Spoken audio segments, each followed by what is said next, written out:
शेतकरी बंधूंनो नमस्कार. शेतकरी बंधूंनो, आपल्याला खरीप हंगामामध्ये सोयाबीन, तूर, उडीद, मूग, कापूस इत्यादी प्रकारची बियाणे कृषी विभागामार्फत 100% अनुदानावरती मिळत आहे. त्यासाठी आपल्याला महा-डी-बी-टीवरती अर्ज करावा लागतो. प्रथम येणाऱ्यास प्रथम प्राधान्य या तत्वावर आपल्याला लाभ मिळणार आहे. याच्यामध्ये आपल्याला प्रात्यक्षिक आणि प्रमाणित असे दोन्ही प्रकारचे बियाणे मिळणार आहे. प्रात्यक्षिकसाठी गट असणे आवश्यक आहे, तर प्रमाणित बियाणे वैयक्तिक शेतकरीसुद्धा लाभ घेऊ शकतात. तर शेतकरी बंधूंनो, याच्यामध्ये आपल्याला आज आपण बघणार की आपल्याला अर्ज कसा करायचा आहे. आपल्याला आपल्या घर बसल्या मोबाईलवरून अर्ज करता येते. जर आपण मोबाईलवरून अर्ज केला तर आपल्याला फक्त 23-24 रुपये फी आहे, तेवढीच आपल्याला द्यावी लागते. तर आपल्या मोबाईलवरून अर्ज आपण घर बसल्या कसा करायचा ते आपण स्टेप बाय स्टेप बघणार आहोत. तर सर्वप्रथम आपल्याला महा-डी-बी-टी या संकेतस्थळावरती लॉग इन करायचे.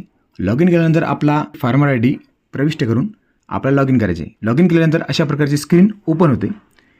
ही स्क्रीन ओपन झाल्यानंतर आपल्याला इथे घटकासाठी अर्ज करा हे ऑप्शन दिसत असेल, इथे क्लिक करायचे. त्यानंतर अशा प्रकारची स्क्रीन ओपन होते. ही स्क्रीन ओपन झाल्यानंतर आपल्याला विविध टॅब दिसतात. यापैकी आपल्याला बियाणेसाठी अर्ज करायचा असल्यामुळे बियाणे या घटकासमोरील टॅब म्हणजे बाब निवडा या ठिकाणी क्लिक करायचे आहे. हे ओपन झाल्यानंतर आपल्याला आपण फार्मर आय डी टाकल्यामुळे आपली पूर्ण माहिती शेतीची ॲज इट इज इथे येते. आपला गाव, जिल्हा, गट नंबर सर्व इथे येते. आपल्याला काय करायचं आहे, फक्त खाली जे आहे आपल्याला इथे निवडायचं आहे. आपल्याला याच्यामध्ये हंगाम निवडायचा आहे, घटक निवडायचा आहे, पीक प्रकार निवडायचा आहे.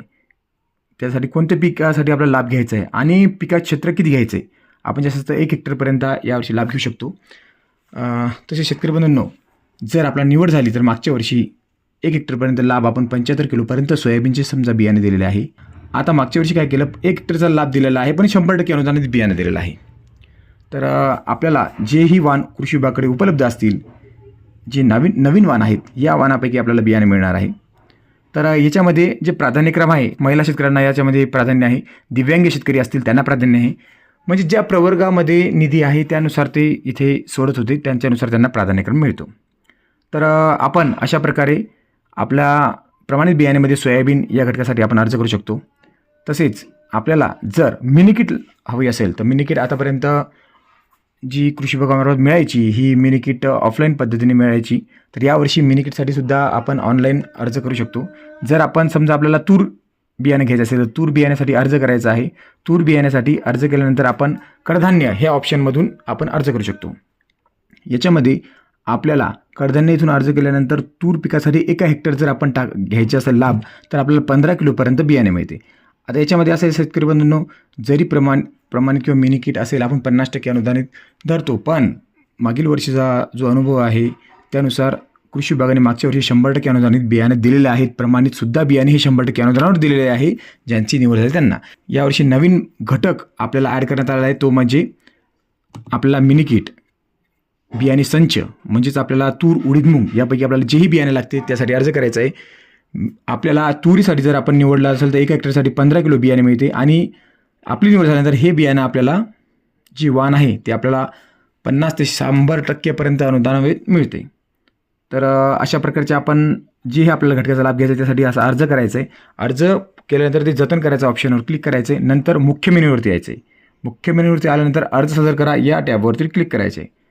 इथे क्लिक केल्यानंतर आपण अर्ज सादर केल्यानंतर आपल्याला पुढील प्रोसेस आहे की आपल्याला प्राधान्यक्रम निवडायचे की आपल्याला कोणता पहिला घटकाची निवड झालेली पाहिजे, त्यानुसार प्राधान्यक्रम निवडायचे आणि पेमेंटसाठी प्रोसेस करायचे. तर आपण पेमेंटसाठी प्रोसेस केल्यानंतर आपल्याला 23 पॉईंट समथिंग असं फक्त आपलं जे पेमेंट आहे ते द्यावेचं काम पडते. नंतर आपल्याला पेमेंट आवश्यकता भासत नाही पेमेंट द्यायची, फक्त एका वर्षात एकदाच पेमेंट आपल्याला करावं लागते.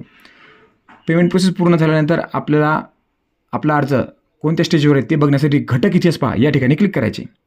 घटक इतिहास पहा या ठिकाणी क्लिक केल्यानंतर आपल्याला लागू असलेले घटक, पेमेंट पेंडिंग, छाननी अंतर्गत या प्रकारे विविध स्टेजवर कोणत्या टप्प्यात आपलं घटक आहे तो आपण बघू शकतो. त्या ठिकाणी क्लिक केल्यानंतर आपल्याला पूर्ण स्टेटस दिसते की आपला निवड झाली का, वेटिंग आहे का, की कोणत्या स्टेजवरती आहे. तर अशा प्रकारचे आपल्याला इथे बघता येते. तर शेतकरी बंधूंनो, आपण अशा प्रकारे आपण घरच्या घरी लवकरात लवकर अर्ज करावा. जर आपल्या घरी महिलांच्या नावावर शेती असेल तर महिलांच्या नावावर प्रथम प्राधान्याने अर्ज करावा, कारण की प्रथम येणाऱ्यास प्रथम प्राधान्यानुसार आतापर्यंत भरपूर अर्ज झालेले आहेत. आता येत्या खरीप हंगाम सुरू होत आहेत. तर आता 24-25 मे नंतर सोडत होण्याची शक्यता आहे. त्यामुळे जर आपला निवड यावर्षी लवकरात लवकर व्हायची असं आपल्याला वाटत असेल तर महिलाच्या नावावरती प्राधान्यक्रमाने अर्ज करावा किंवा SC ST आणि दिव्यांग यांनासुद्धा प्राधान्यक्रम आहे त्यानुसार अर्ज करावा. सर्वसाधारणचा अर्ज भरपूर झालेले आहेत. त्यामुळे आपण अर्ज करून ठेवू शकतो. ज्यांनी मागच्या वर्षी अर्ज केला होता प्रमाणित बियाण्यासाठी पण त्यांची निवड झाली नाही, त्यांचा अर्ज यावर्षी सुद्धा ग्राह्य धरण्यात येत आहे. तर मागील वर्षी ज्यांनी अर्ज केला त्यांनी परत अर्ज करू नये. जर आपण परत अर्ज केला तर आपल्याला परत आपण प्राधान्यक्रमानुसार मागे जाऊ शकतो. म्हणून मागच्या वर्षी ज्यांनी अर्ज केला आहे त्यांनी अर्ज परत करायची आवश्यकता नाही. त्याच अर्जावरती आपली निवड होऊ शकते. तर अशा प्रकारे आपण एकदम सोप्या पद्धतीने आपल्या मोबाईलवरती अर्ज करू शकतो. तसेच शेतकरी बंधूंनो, सर्वांनी अशा प्रकारचे अर्ज करावेत. तर सर्व शेतकरी बंधूंचे धन्यवाद.